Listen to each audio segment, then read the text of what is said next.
एक बहुत ही इंटरेस्टिंग हदीस है जिसमें रसूलुल्लाह सल्लल्लाहु अलैहि वसल्लम ने फरमाया था कि क़यामत तब तक नहीं आएगी जब तक तुम मुसलमान ऐसे लोगों से नहीं लड़ोगे जिनकी शक्लें बिल्कुल रेड लाल होंगी, उनके नाक बिल्कुल फ्लैट होंगे, उनकी छोटी छोटी आंखें होंगी और चेहरे बिल्कुल शील्ड्स की तरह फ्लैट होंगे और जिनके जूते बालों से बने होंगे। नाउ रसूलुल्लाह सल्लल्लाहु अलैहि वसल्लम ने इस हदीस के बाद अपनी वफात तक पूरे अरब को फतह कर लिया था और मुसलमानों की एम्पायर पूरे अरब में फैल चुकी थी, जिसके बाद खिलाफत राशिदा के 30 सालों में अबू बकर, उमर, उस्मान और अली की खिलाफत में मुसलमानों ने पहली बार अरब से निकलकर इंसानों की तारीख की सबसे बड़ी एम्पायर बनाई और पहली बार मुसलमान दुनिया के सुपर पावर बने। लेकिन सिर्फ 30 साल हुकूमत के बाद खिलाफत राशिदा खत्म कर दी गई और खिलाफत एक खानदान बनु उमैया के कंट्रोल में आई, जिन्होंने फिर मुसलमानों की इस एम्पायर पर 90 ईयर्स तक हुकूमत की और इसे राशिदून खिलाफत की इस साइज से बढ़ाकर इतने इलाके तक पहुंचा दिया। उमैया खिलाफत ने इतने बड़े इलाके को तो फतह कर लिया था, लेकिन बनु उमैया की खिलाफत में एक बहुत बड़ा मसला था कि यह खिलाफत सिर्फ और सिर्फ अरबों की थी, जिसमें नॉन अरब लोगों की कोई हैसियत नहीं थी। इस हद तक अरब कि इतनी बड़ी एम्पायर के बावजूद अरब हमेशा इस पूरी एम्पायर में बाकी अवाम से बहुत कम मिलते थे और किसी नॉन अरब को अरब से शादी करना इम्पॉसिबल था। और बनु उमैया की गवर्नमेंट में सारे पोस्ट सिर्फ अरबों के पास थे। ये उसी तरह था जिस तरह आज यूएई और सऊदी में पाकिस्तानियों और इंडियंस को ट्रीट किया जाता है। इस सब से तंग आकर उमैया खिलाफत के खिलाफ उनके मुल्क के अंदर से ही बगावत हुई और एक और खानदान अब्बासियों ने खिलाफत संभाली, जो रसूलुल्लाह सल्लल्लाहु अलैहि वसल्लम के चचा हजरत अब्बास रज़ियल्लाहु तआला अन्हु की औलाद थे। अब अब्बासियों के टाइम पर ही मुसलमानों की ताकत अपनी पीक तक पहुंची, जिसे वेस्ट में इस्लामिक गोल्डन एज के नाम से जाना जाता है, जब बगदाद अब्बासी खिलाफत का कैपिटल दुनिया की सबसे ताकतवर सिटी थी। अब्बासी खिलाफत ने दुनिया की सुपर पावर होने के साथ साथ एक बहुत ही यूनिक काम किया कि उन्होंने अपने कैपिटल बगदाद के अंदर दुनिया की सबसे बड़ी लाइब्रेरी बनाई, जिसे हाउस ऑफ विजडम कहा जाता था। और इस लाइब्रेरी को दुनिया की बेहतरीन किताबों, स्टोरीज और पोइट्री से भर दिया, जिसकी वजह से दुनिया के सारे इंटेलेक्चुअल लोग, साइंटिस्ट, पोइट्स, आर्टिस्ट्स सब अपने इलाके छोड़कर यहाँ इस सिटी में जमा होने लगे। अब्बासी खलीफा ने इस हाउस ऑफ विजडम में एक पोर्शन ट्रांसलेशन के लिए बनाया, ताकि यहाँ पर लोग बैठकर दुनिया के पुराने अजीम लोगों की राइटिंग्स को अरबी जबान में ट्रांसलेट कर सके। और जब ये ट्रांसलेशन शुरू हुई तो आहिस्ता आहिस्ता अरबी जबान दुनिया की सबसे ताकतवर जबान बनने लगी, जिस तरह आज इंग्लिश जबान है। अब्बासी खिलाफत ने दुनिया में पहली बार साइंटिस्ट को अपने रिसर्च करने के लिए फंडिंग करना शुरू की, जिसकी वजह से दुनिया में बड़े बड़े मुसलमान साइंटिस्ट सामने आए, जैसे कि बगदाद के इस हाउस ऑफ विजडम का हेड, जिसका नाम था अल-ख्वारिज़मी, A man named Al-Khwarizmi, जिन्होंने पहली बार दुनिया में अलजबरा इंट्रोड्यूस किया, was one of the greatest mathematicians of all time, a Muslim, worked in the golden age of Islam. जो आज भी दुनिया के साइंस में बहुत बड़ी इंपॉर्टेंस रखता है। अब्बासी खिलाफत में साइंस के साथ साथ आर्ट्स भी बहुत आगे बढ़ा और इसी दौर में अल्फ लैल व लैल जैसी किताब लिखी, 1001 Nights, जिसमें ऐसी स्टोरीज लिखी गई जिन पर आज तक हॉलीवुड में मूवीज बनाई जाती हैं। For example Aladdin, Ali Baba, They all know about Alibaba. और सिम्बाद वगैरह। इन शॉर्ट मुसलमान दुनिया के सुपर पावर थे और इन्हें चैलेंज करने वाला दुनिया में कोई भी नहीं था। लेकिन जब भी हिस्ट्री में कोई एम्पायर इस लेवल तक पहुंचती है तो उससे आगे सिर्फ एक ही रास्ता होता है, डिक्लाइन। हुआ यूं कि अब्बासियों से पहले उमैया खिलाफत एज वी नो कि सिर्फ अरबों की खिलाफत थी, लेकिन अब्बासी खिलाफत उमैया से बिल्कुल ऑपोजिट थी। मतलब इस खिलाफत के दौर में एम्पायर के हर कोने से लोग गवर्नमेंट में शामिल थे, पर्शियंस, टर्क्स, ग्रीक सब। और एक अब्बासी खलीफा ने तो तुर्कों की एक बहुत पावरफुल फौज भी बनाई, सल्जूक फौज। और ये फौज टाइम गुजरने के साथ साथ इतनी स्ट्रांग हो गई कि इसने अब्बासी खिलाफत को मजबूत करने के बजाय खिलाफत का सारा कंट्रोल अपने हाथ में ले लिया, जिसके बाद खलीफा सिर्फ एक नाम का खलीफा था और मुल्क की सारी ताकत सल्जूक फौज के पास थी। ये ऐसा है जैसे आज किसी मुल्क का प्राइम मिनिस्टर सिर्फ नाम का प्राइम मिनिस्टर हो और मुल्क की सारी ताकत किसी और के पास हो। सॉरी।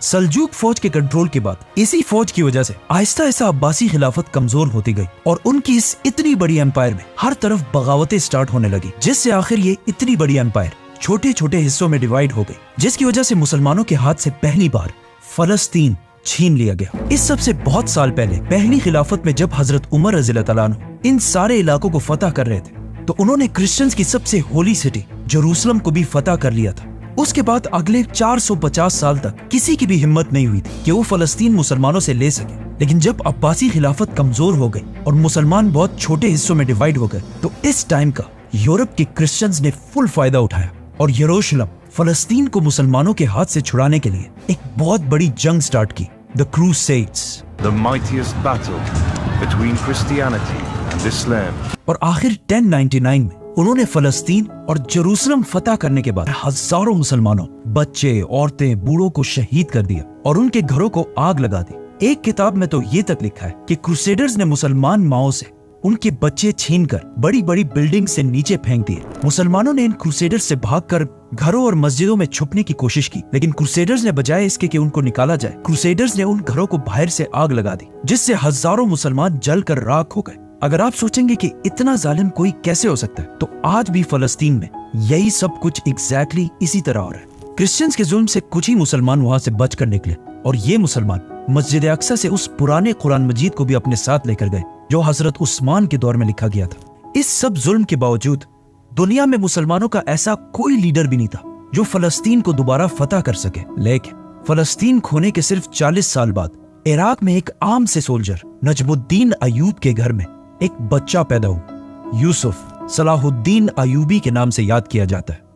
सलाहुद्दीन अयूबी 25 साल की एज में अपने चाचा के साथ इराक छोड़कर इजिप्ट की तरफ गए और वहां आहिस्ता आहिस्ता बहुत लंबी स्ट्रगल के बाद इजिप्ट के बादशाह सुल्तान बन गए। ये बहुत लंबी कहानी है, इसे फिर करेंगे।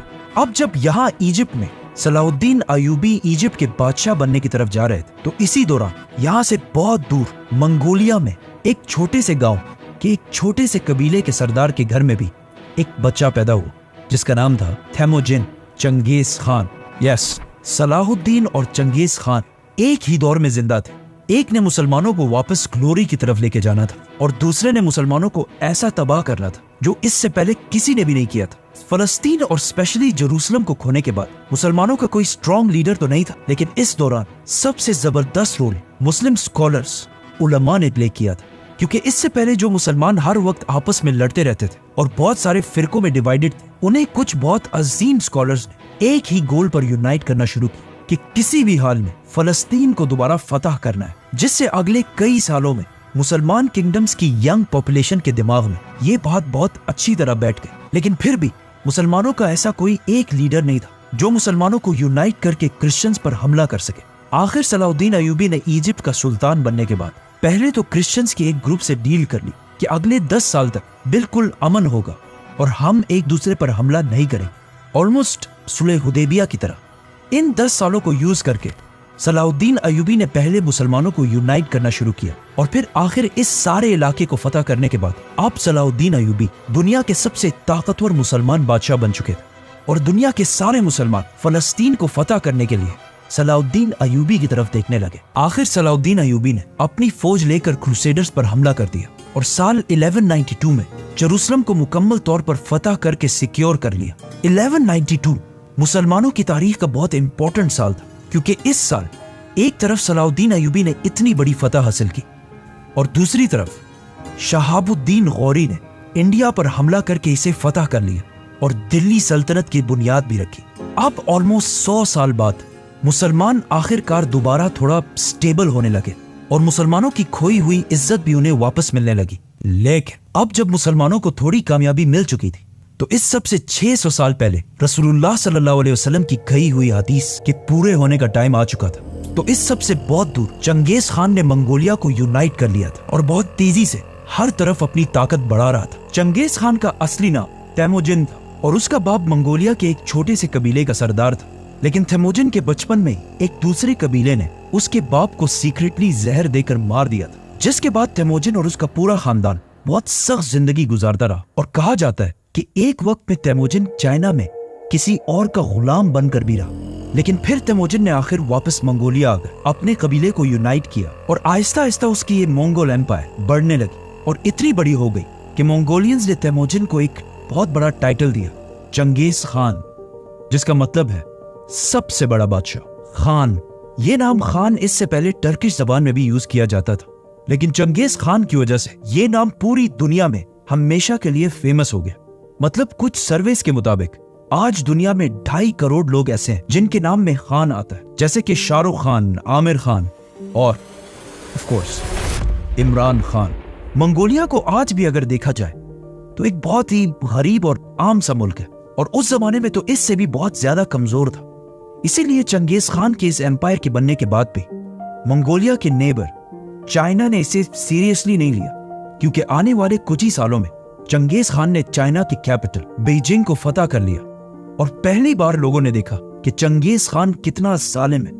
और उसके जुल्म की कहानियां तो हम सब ने सुनी है कि वो लोगों के सर काटकर उसके पिरामिड्स बनाया करता था।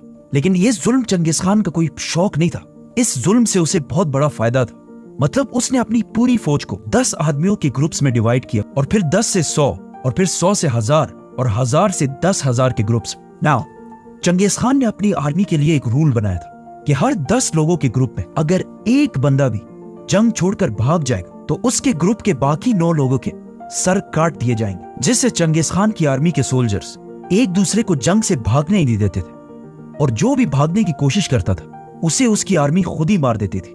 इसके अलावा चंगेज खान ने जस्टिस का एक ऐसा सिस्टम बनाया कि अगर कोई भी इस एम्पायर में किसी दूसरे का घोड़ा चोरी करे और पकड़ा जाए, उसे उस एक घोड़े के बदले 10 घोड़े वापस करने होंगे, और अगर वो वापस ना कर सका तो सिर्फ उसे नहीं, उसके पूरे खानदान, बच्चे, बीवी, माँ बाप सबको मार दिया जाएगा। इस तरह चंगेज खान की ये जालिम एम्पायर बहुत तेजी से फैलने लगी, और आखिर मुसलमानों की एक एम्पायर ख्वारिज्म से टकरा गई। पहले तो चंगेज खान का कोई इरादा नहीं था कि वो मुसलमानों से जंग करे, इसीलिए उसने ख्वारिज्म के बादशाह की तरफ दोस्ती का पैगाम लेकर एक डेलीगेशन भेजा। लेकिन ख्वारिज्म के बादशाह ने उन सारे लोगों को गिरफ्तार कर लिया, जिसकी वजह से उन्हें रिहा करने के लिए चंगेज खान ने अपने एम्बेसडर को बादशाह की तरफ भेजा। लेकिन बादशाह ने उस एम्बेसडर का सर काट दिया। अब ये बहुत बड़ी बात, एम्बेसडर या मैसेजर को कत्ल करना इस्लाम में और दुनिया के हर कानून में बहुत बड़ा जुर्म है। जब मंगोलिया में चंगेज खान को इसका पता चला तो उसे बहुत गुस्सा आया, और अब उसकी इज्जत का सवाल भी था। तो उसने अपनी सबसे बड़ी फौज 1 लाख की फौज लेकर ख्वारिज्म की तरफ रवाना हुआ, और यहाँ मुसलमानों और मंगोल्स के दरमियान अगले 100 साल की जंग शुरू हुई। चंगेज खान ने बहुत तेजी से ख्वारिज्म की इस पूरी एम्पायर को खत्म कर दिया, और हर सिटी को फतह करने के बाद वहां की सारी पॉपुलेशन के सर काट दिए, और फिर उनके पिरामिड्स बनाए, ताकि पूरी दुनिया को पता चल जाए कि चंगेज खान से फड्डा लेना कोई आसान काम नहीं है। चंगेज खान के हमले से पहले ख्वारिज्म एम्पायर, जिसमें आज अफगानिस्तान, उज्बेकिस्तान, ताजिकिस्तान जैसे इलाके हैं, इनकी आबादी 2 मिलियन 20 लाख के करीब थी, और चंगेज खान के हमले के बाद अब यहाँ की आबादी सिर्फ 2 लाख रह गई थी। मतलब चंगेज खान ने 18 लाख मुसलमानों को शहीद किया था। इन इलाकों को फतह करने के बाद एक दिन चंगेज खान ने सारे मुसलमानों को एक मस्जिद में जमा किया, और फिर खुद मिंबर पर चढ़ा और सारे मुसलमानों से कहा कि मैं तुम्हारे रब की तरफ से तुम पर अजाब बनाकर भेजा गया। इसके बाद मंगोलियन एम्पायर और भी बढ़ती गई, और ऊपर रशिया को भी फतह कर लिया। लेकिन उसी दौरान मंगोलिया में चंगेज खान फौत हो, और अपने बाद अपने बेटे उगुदाई को सबका बादशाह बनाया, और अपनी पूरी एम्पायर को अपने बेटों में डिवाइड कर दी। लेकिन चंगेज खान के जाने के बाद भी मंगोल एम्पायर हर तरफ फैलती गई, और आखिर बहुत साल बाद चंगेज खान के पोते हलाकू खान ने एक और बहुत बड़ी फौज तैयार की, और उसे लेकर बगदाद अब्बासी खिलाफत के कैपिटल की तरफ बढ़ने लगा, जो उस वक्त दुनिया की सबसे बड़ी और सबसे पावरफुल सिटी थी। अब चाहिए तो ये था कि उस वक्त के मुसलमान यूनाइट होकर मंगोल से लड़ते, लेकिन उस वक्त के मुसलमान इतने फिरकों में डिवाइड हो चुके थे कि मंगोल एम्पायर से लड़ने से ज्यादा वो एक दूसरे से डिबेट्स और मुनाजरों में ज्यादा इंटरेस्टेड थे। हलाकू खान ने हर तरफ से बगदाद को घेर लिया, और फिर आखिर 1258 बगदाद को मुसलमानों से छीन लिया और मुसलमानों के खलीफा को कत्ल कर दिया, जिसके बाद अब्बासी खिलाफत 500 साल तक हुकूमत करने के बाद हमेशा के लिए खत्म। बगदाद फतह करने के बाद हलाकू खान की फौज ने इतना खून बहाया कि कहा जाता है कि बगदाद में दरियाए फुरात का कलर मुसलमानों की खून की वजह से कई दिन तक बिल्कुल रेड, और रेड कलर के बाद यूफ्रेटिस रिवर का कलर ब्लैक हो गया, क्योंकि हलाकू खान ने बगदाद के हाउस ऑफ विजडम, जो दुनिया की सबसे बड़ी लाइब्रेरी थी, उसके सारे किताब जलाकर राख कर दिए और उन्हें दरिया में फेंक दिए, जिसकी वजह से दरियाए फुरात का कलर कई महीने तक बिल्कुल ब्लैक था। हिस्ट्री में मुसलमानों पर इतना सख्त टाइम कभी भी नहीं आया कि सिर्फ मुसलमानों को नहीं बल्कि इस्लाम की सबसे होली साइट्स को भी खतरा हो, क्योंकि अब्बासी खिलाफत को खत्म करने के बाद अब मंगोलों के सामने सिर्फ एक और सल्तनत थी, ममलूक सल्तनत, और अगर ये इसे भी हरा देते तो मक्का और मदीना का कंट्रोल भी मंगोल्स के पास चला जाता तो वो 100% मक्का में काबा को गिरा देते। बट ऐसा नहीं हुआ। जब मंगोल्स बगदाद फतह करके आगे बढ़े तो ये देखकर इजिप्ट के ममलूक सुल्तान ने अपने जनरल बेबर्स के साथ मंगोलों से लड़ने का फैसला किया। सुल्तान को सबने समझाने की कोशिश की कि मंगोलों से लड़ना इम्पॉसिबल काम है, क्योंकि उस जमाने के लोगों और कुछ बड़े बड़े स्कॉलर्स ने भी ये कह दिया था कि ये मंगोल ही असल में याजूज माजूज है और बस इसके कुछ ही अरसे बाद कयामत आने वाली, तो इनसे जीतना नामुमकिन है। लेकिन फिर भी सुल्तान और उसका जनरल बेबर्स मंगोलों के खिलाफ एक फौज जमा करने लगे। अब इसी दौरान मंगोलिया में हलाकू खान का भाई, जो उस वक्त पूरे मंगोल एम्पायर का बादशाह था, मार दिया गया। तो हलाकू खान मजबूरन अपनी बड़ी फौज लेकर वहां से वापस चला गया और एक छोटी फौज को यहाँ पर छोड़ा। और आखिर फलस्तीन में एन जालूत के मकाम पर मंगोल्स और मुसलमानों की फौज आमने सामने हुई। ये एन जालूत इलाका फलस्तीन में है और इसे एन जालूत इसलिए कहा जाता है क्योंकि यहूदियों के मुताबिक ये वही एग्जैक्ट जगह है जहाँ पर इससे हजारों साल पहले दाऊद अलैहिस्सलाम ने एक बहुत बड़े वॉरियर जालूत को हराया था। और अगेन अब हजारों साल बाद यहाँ एग्जैक्टली ऐसा ही हुआ कि कमजोर मुसलमानों ने पहली बार द ग्रेट मंगोल एम्पायर को बहुत बुरी तरह हरा दिया और मंगोल एम्पायर की एक्सपेंशन को हमेशा के लिए रोक दिया।